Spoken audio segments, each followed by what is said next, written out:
स्वागत आहे तुमच्या सर्वांचं आपल्या खास व्हिडिओमध्ये. आज जाणून घेऊ आपण महाराष्ट्रामधील खास कायद्याबद्दल.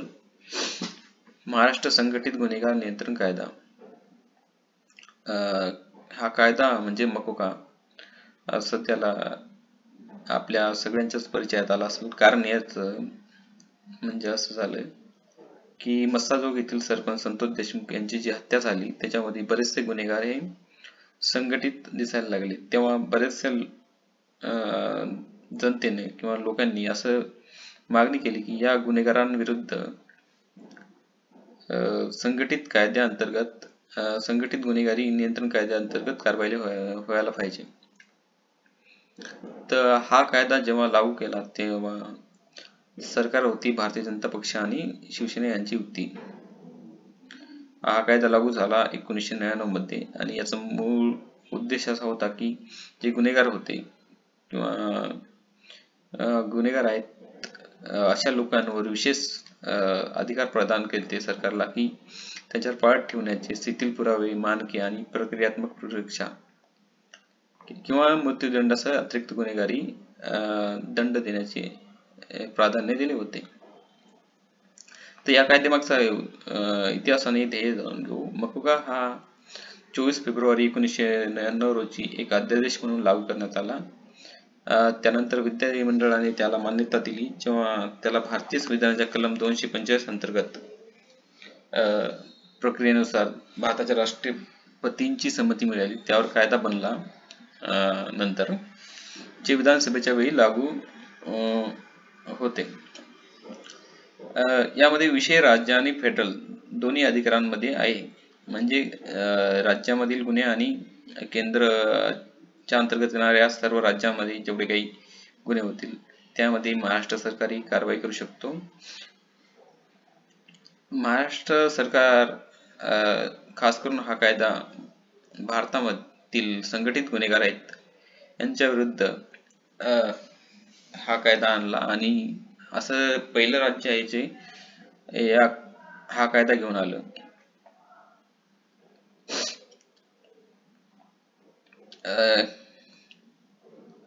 अशा कोणत्याही संघटना किंवा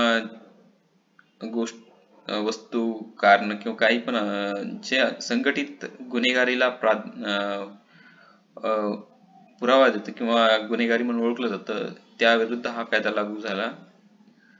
त्यामध्ये खास करून दहशतवादी, राज्याच्या आर्थिक संपत्तीवर आणि काळ्या पैशाच्या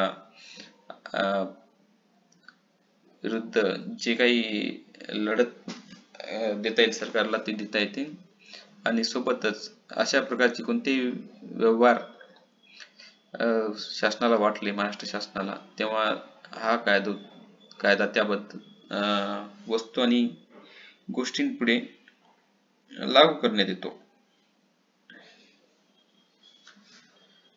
तर या कायद्यामध्ये दंड आणि कायदेशीर प्रक्रिया, न्याय प्रक्रिया होते. संघटित गुन्हेगाराच्या धोक्याला आळा घालण्यासाठी किंवा त्यावर नियंत्रण ठेवण्यासाठी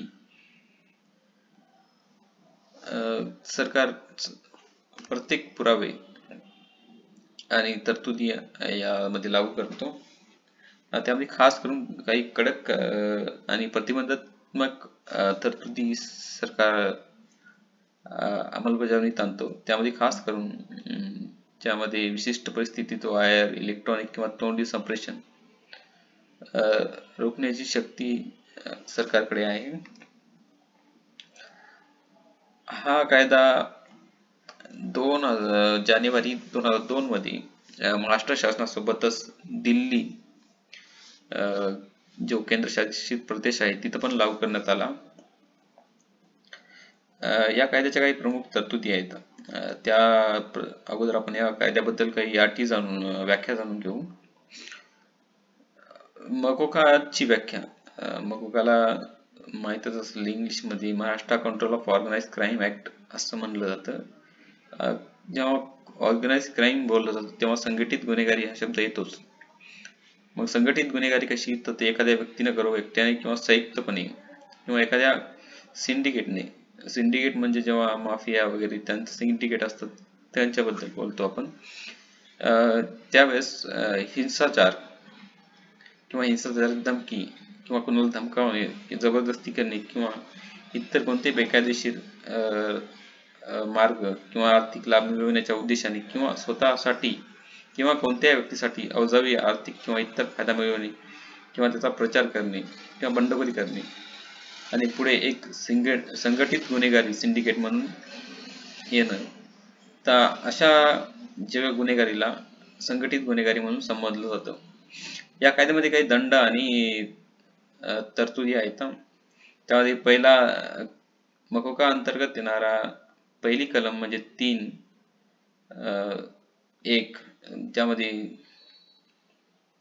संघटित गुन्हा केल्याने कोणत्याही व्यक्तीचा मृत्यू होतो अशा वेळेस मृत्यूदंड किंवा जन्मठेप आणि किमान 1.5 लाखाचा दंड हा ठोठावला जातो. कलम 3(1)(2) अंतर्गत इतर कोणताही संघटित गुन्हा करणे यामध्ये 5 वर्षे ते जन्मठेपेपर्यंत कारावास आणि किमान ₹5 लाखापर्यंत दंड असतो. कलम 3(2) मध्ये संघटित गुन्हेगारी, कट रचणे, प्रोत्साहन देणे, मदत करणे किंवा जाणून बुजून कुणाला मदत करणे असे गुन्हे घडविण्यासाठी त्यास 5 वर्षे ते जन्मठेपेपर्यंत कारावास आणि किमान ₹5 लाखापर्यंत दंड. कलम 3(3) अंतर्गत संघटित गुन्हेगारी किंवा सिंडिकेटच्या सदस्याला आश्रय देणे किंवा लपवणे अशा वेळेस 5 वर्षे ते जन्मठेपेपर्यंत कारावास आणि किमान ₹5 लाखापर्यंत दंड. कलम 3(4) अंतर्गत संघटित गुन्हेगारी सिंडिकेटमध्ये सहभाग होणे किंवा सदस्य होणे अशा वेळेस 5 वर्षे ते जन्मठेपेपर्यंत कारावास आणि किमान ₹5 लाखापर्यंत दंड. कलम 3(4) मध्ये संघटित गुन्हेगारीच्या कमिशनमधून किंवा संघटित गुन्हेगारी सिंडिकेटच्या निधीतून मिळवलेली कोणतीही मालमत्ता धारण करणे. म्हणजे अशा गुन्हेगार करणारे आहेत किंवा गुन्हेगार आहेत त्यांच्या ग्रुप संघटनेपासून स्वतःची मालमत्ता स्थापन करणे अशा वेळेस 3 वर्षे ते जन्मठेपेपर्यंत कारावास आणि किमान ₹2 लाख हा दंड दिला जातो. कलम 3(4) अंतर्गत संघटित गुन्हेगारी सिंडिकेटच्या वतीने जंगम किंवा जंगम मालमत्ता बाळगणे, अनधिकृत मालमत्ता बाळगणे 3 ते 10 वर्षापर्यंत कारावास आणि ₹1 लाखापर्यंत दंड आणि संबंधित मालमत्ता ही पण जप्त केली जाते. कलम 24 अंतर्गत संघटित गुन्हेगारी करण्यास मदत करणे, लोकसेवक किंवा मकोका अंतर्गत कायदेशीर उपाययोजना करण्यात अयशस्वी होणे किंवा मकोका अंतर्गत विशेष न्यायालयाच्या आदेशाची अवज्ञा करणे. हा कायदा कलम 24 हे खास करून बोलते ती लोकसेवक आणि शासकीय सेवकाबद्दल. त्यांना पण या कायद्याअंतर्गत गुन्हेगाराला प्रोत्साहन दिले असं गृहीत धरून 3 वर्षापर्यंत कारावास आणि दंड हा दिला जातो. यामध्ये काही विशेष न्यायालय आणि अभियोजकांची स्थापना केली जाते. कलम 5 ते 8 मध्ये याची परिभाषा दिलेली आहे. त्यामध्ये विशेष न्यायालय स्थापन करण्याची तरतूद आहे. राज्यपत्रातील अधिसूचनेद्वारे स्थापन करू शकतात आणि मुंबई उच्च न्यायालयाच्या मुख्य न्यायमूर्तीच्या संमतीने राज्याने नामनिर्देशित केलेल्या न्यायाधीशाद्वारे कर्मचारी आहेत असे न्यायपालिकेतील लोक हे यामध्ये भाग घेऊ शकतात. मकोका विशेष न्यायालयासाठी न्यायाधीश म्हणून पात्र होण्यासाठी न्यायाधीशाने यापूर्वी सत्र न्यायालय म्हणून ओळखल्या जाणाऱ्या फौजदारी खटल्याच्या न्यायालयात न्यायाधीश म्हणून काम केलेले असावे. मकोका विशेष न्यायालयांना मकोका अंतर्गत परिभाषित केलेल्या गुन्ह्यांशी संबंधित खटले चालवण्याचा अधिकार आहेत, परंतु ते इतर कोणत्याही कायद्याअंतर्गत गुन्ह्यासाठी चाचण्या देखील करू शकतात जर ते मकोका खटल्याशी संबंधित असतील किंवा मकोका खटल्याच्या दरम्यान शोधले गेले असतील तरी. मकोका पुढे अशी तरतूद करते की प्रत्येक विशेष न्यायालयात खटला चालवण्यासाठी नियुक्त केलेला एक विशेष सरकारी वकील असावा आणि अशा फिर्यादींना भारतीय फौजदारी प्रक्रिया संहिता 1973 अंतर्गत फौजदारी खटले चालवण्यासाठी नियुक्त केलेल्या अभियोजकांसारखेच अधिकार आहेत. अशा फिर्यादींसाठी किमान पात्रता भारतात वकील म्हणून 10 वर्षाचा अनुभव असणे गरजेचे आहे. ह्या झाल्या काही खास तरतुदी आणि न्यायालयीन प्रक्रियेबद्दल जेव्हा मकोका स्थापन केला तेव्हा. तर पुढे तपास आणि त्यावर पाळ ठेवण्याचे अधिकार कशा प्रकारे आहेत. जेव्हा पोलिसांना पाळत ठेवण्यासाठी लेखी, तोंडी, इलेक्ट्रॉनिक पुरावे रोखण्याच्या स्वरूपात विशेष अधिकार प्रदान केलेले असतात, तेव्हा सर्व तपास पोलीस उपअधीक्षक पदाच्या किमान दर्जाच्या पोलीस अधिकाऱ्यांनी निर्देशित केली पाहिजे आणि गुन्ह्याबद्दलची सर्व माहिती ही पोलीस उपमहानिरीक्षकाची किमान श्रेणी धारण केलेल्या पोलीस अधिकाऱ्यांनी नोंदवलेली पाहिजे.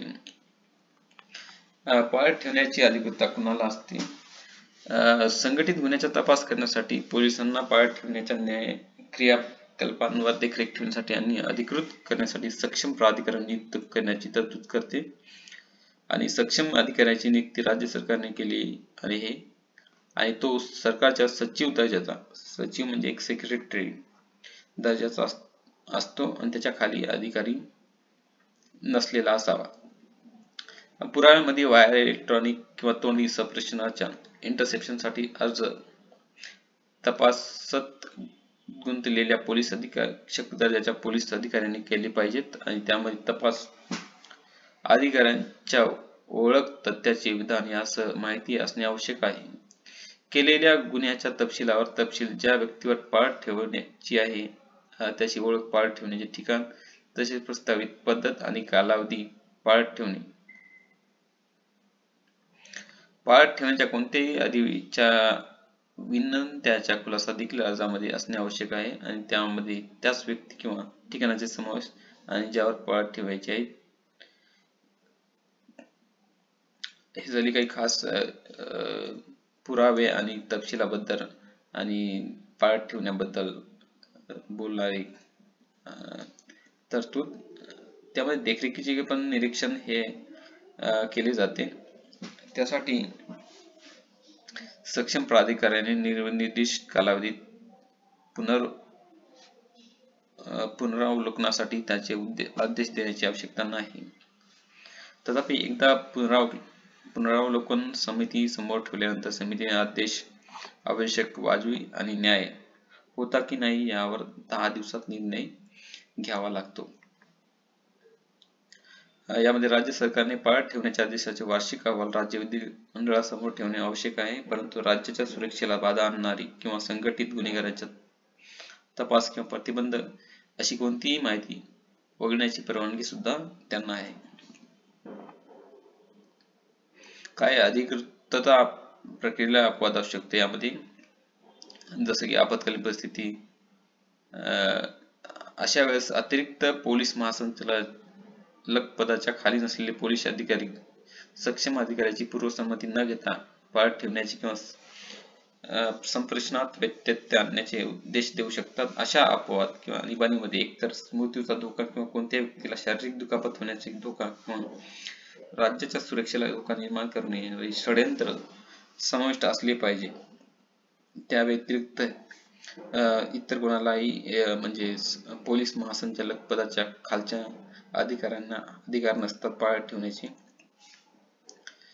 यामध्ये काही प्रतिबंधित व्यत्यय आणि दंड पण आहेत. अंतर्गत प्रक्रियेद्वारे अधिकृत केल्याशिवाय कोणत्याही संप्रेषणात व्यत्यय आणण्यास, मकोका प्रतिबंधित करणे आणि मकोका अंतर्गत अशी करण्यास अधिकृत केल्याशिवाय अशा व्यत्ययामुळे प्राप्त झालेल्या कोणत्याही माहितीच्या प्रकटीकरणास देखील प्रतिबंधित करते. या प्रतिबंधाचे उल्लंघन करणाऱ्या व्यक्ती मग ते उघड करत असतील किंवा मिळवत असतील किंवा अनधिकृत व्यत्यय आणत असतील, त्यांना 1 वर्षापर्यंत कारावास आणि कमाल रुपये दंड होऊ शकतो, तो म्हणजे 50,000 रुपये.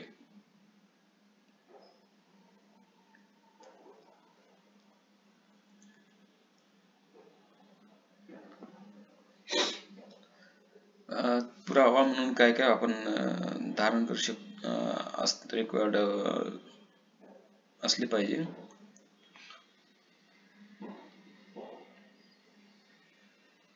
मकोका अंतर्गत जेव्हा कारवाई चालू असते तेव्हा जे आवश्यक असेल तिथे पुरावे रेकॉर्ड केले जाणे आवश्यक आहे. रेकॉर्डिंग सक्षम प्राधिकरणास उपलब्ध करून देणे आवश्यक आहे, ज्याने पाळत ठेवणे अधिकृत केले आहे.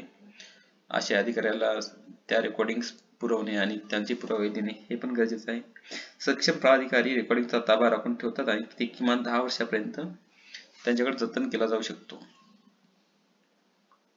मकोका प्रदान करते की मकोका तरतुदी अंतर्गत मिळालेले रेकॉर्डिंगसह कोणतेही पुराव्यात स्वीकारले जाणार नाही जोपर्यंत ते चाचणीमध्ये संबंधित सर्व पक्षांना किमान 10 दिवस अगोदर पाळत ठेवण्याच्या अर्जाच्या प्रती आणि अधिकृत आदेशासह प्रदान केले जात नाहीत. म्हणजे 10 दिवसा अगोदर कोणत्या अधिकाऱ्याला असे अधिकार दिले जात नाहीत की पुरावे गोळा करा आणि जमा करा. तोपर्यंत हे पुरावे आणि गुन्हेगाराविरुद्ध असलेले कोणतेही रेकॉर्डिंग्स हे सक्षम अधिकारी स्वतःजवळ ठेवू शकत नाही. अपराधीपणाची धारणा पण यामध्ये त्याचा पण उद्देश केलेला आहे. एखाद्या व्यक्तीकडे शस्त्रे आणि शस्त्रे आढळून आल्यास ती गुन्हा करण्यासाठी वापरली जात असल्याचे मानले जाते किंवा त्यांच्या बोटाचे ठसे एखाद्या गुन्ह्याच्या ठिकाणी आढळून आल्यास मकोका विशेष न्यायालयाने असे गृहीत धरण्याचा परवानगी आहे की ते अपराध करण्यासाठी दोषी आहेत. मकोका अंतर्गत राज्याविरुद्ध खटल्यावर बंदी आहे. केलेल्या कृतीसाठी राज्य सरकार किंवा कोणतेही अधिकारी किंवा राज्य प्राधिकरणाद्वारे कोणत्याही खटल्याला प्रतिबंधित करते. या कायद्याअंतर्गत काही पुराव्यांना अपवाद म्हणून पण ओळखलं जातं. जेव्हा एखाद्या व्यक्तीवर मकोका अंतर्गत गुन्ह्याचा आरोप आहे तेव्हा न्यायालय प्रारूपी व्यक्तीकडे सापडलेली कोणतीही बेहिशोबी मालमत्ता बेकायदेशीररित्या प्राप्त आहे असे गृहीत धरून कार्य करू शकते जोपर्यंत ती व्यक्ती अन्यथा सिद्ध करण्यास सक्षम असेल. म्हणजे कोणत्याही व्यक्तीने जेव्हा अशी मालमत्ता बेहिशोबी मालमत्ता गोळा केली असेल बेहिशोबी मालमत्तेअंतर्गत तर अशा मालमत्तेला त्या व्यक्तीला हे सिद्ध करावं लागेल की ती बेहिशोबी नाही आणि जर तसं करण्यास तो असक्षम राहिला तर त्याला त्याच्यावर याविरुद्ध गुन्हा दाखल केला जाऊ शकतो. मग नंतर काही फौजदारी प्रक्रिया पण होते ती म्हणजे विशेष न्यायालयाच्या अंतर्गत दखल घेऊन होते. यामध्ये जर न्यायालयासमोर तक्रार दाखल केल्यावर खटल्याची प्रक्रिया सुरू करू शकतात. जर तक्रारीत नाव असलेल्या व्यक्ती त्यावेळी उपस्थित नसतील तर विशेष न्यायालयाने मकोका अंतर्गत गुन्ह्यासाठी सारांश चाचणी घेऊ शकतात. साधारणपणे सारांश चाचणी एक सोप्या प्रक्रियेसह आयोजित केल्या जातात जेव्हा कमाल दंड 3 महिन्याचा तुरुंगवास असतो. मकोकाच्या बाबतीत ते 3 वर्षापर्यंतच्या दंडासाठी वापरले जाऊ शकतात.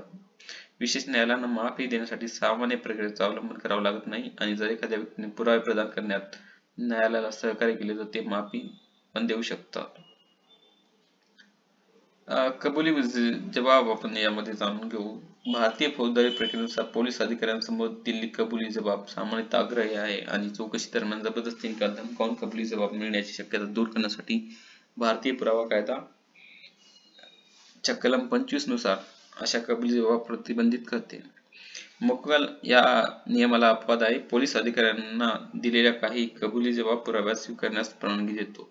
या अपवादासाठी लागू होण्याची अटी म्हणजे पोलीस अधिकारी हा अधीक्षक किंवा उच्च दर्जाचा असावा. मग तो अशा वेळेस कबुली जबाब हा रेकॉर्ड करून घेऊ शकतो. या कायद्याअंतर्गत अटक आणि जामीन याबद्दल जाणू आपण. तर भारतीय फौजदारी प्रक्रिया 1973 संहिता दंडाधिकाऱ्यांना तपासासाठी आवश्यक असलेल्या पोलीस कोठडीत असलेल्या व्यक्तीला 24 तासापेक्षा जास्त काळ ताब्यात ठेवण्याची परवानगी देते. मकोका चाचण्याच्या बाबतीत हा कालावधी चाचणीशिवाय मानक कमाल 30 दिवसापासून कमाल 180 दिवसापर्यंत वाढवला जाऊ शकतो. आगाऊ जामीन म्हणजे जामीनच्या आदेशासाठी अर्ज देवा एखाद्या व्यक्तीला असे वाटते की त्यांना भविष्यात अटक केली जाऊ शकते. मकोका प्रकरणामधून अर्ज करू नका आणि सामान्य जामिनासाठी च्या अटी खूप कठोर आहेत.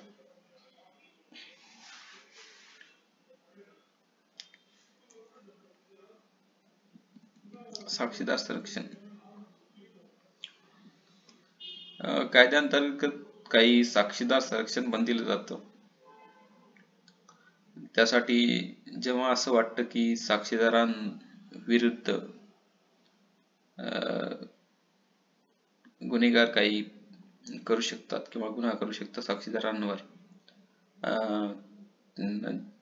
जीव आणि जीवितहानी होण्याची काही मनुस्मृती असेल अशा साक्षीदारांना संरक्षण देण्याचा अधिकार पण या कायद्याअंतर्गत आहे. त्यामध्ये काही खास गोष्टी पाळल्या जातात, ज्यामध्ये साक्षीदारांच्या नावाचे उल्लेख काढून टाकले जातात.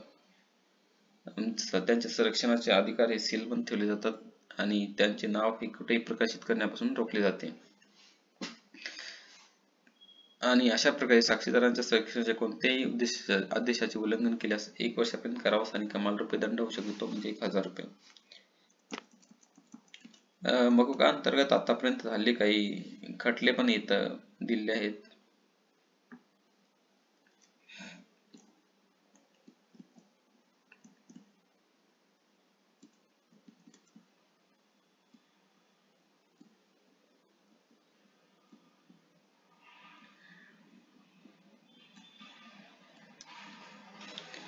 त्यामध्ये आतापर्यंत हल्ले काही गुन्हे दिले आहेत.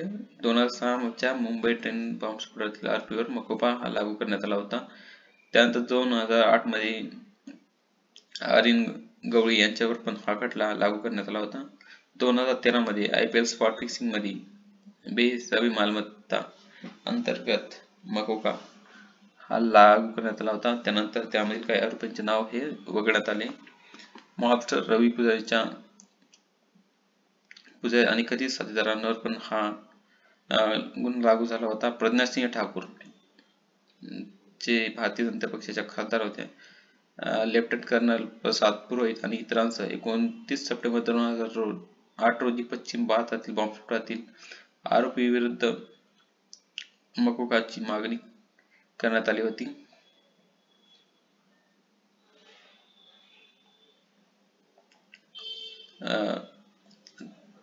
या केसमध्ये 2017 मध्ये मकोका अंतर्गत या आरोपींचे नाव विशेष न्यायालयाअंतर्गत वगळले. ही झाली आतापर्यंतची जी मकोका अंतर्गत गुन्हेगारांविरुद्ध झालेली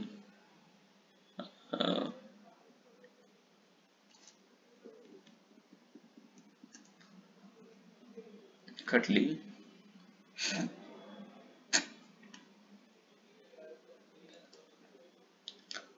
तर अशा प्रकारे मकोका हा एक संघटित गुन्हेगार ग्रुप किंवा सिंडिकेट यांच्या विरुद्ध गुन्हा करण्यासाठी महत्वपूर्ण आहे आणि अशा प्रकारच्या कोणत्याही गुन्ह्यांना आळा आणण्यासाठी मकोकाचा वापर केला जातो.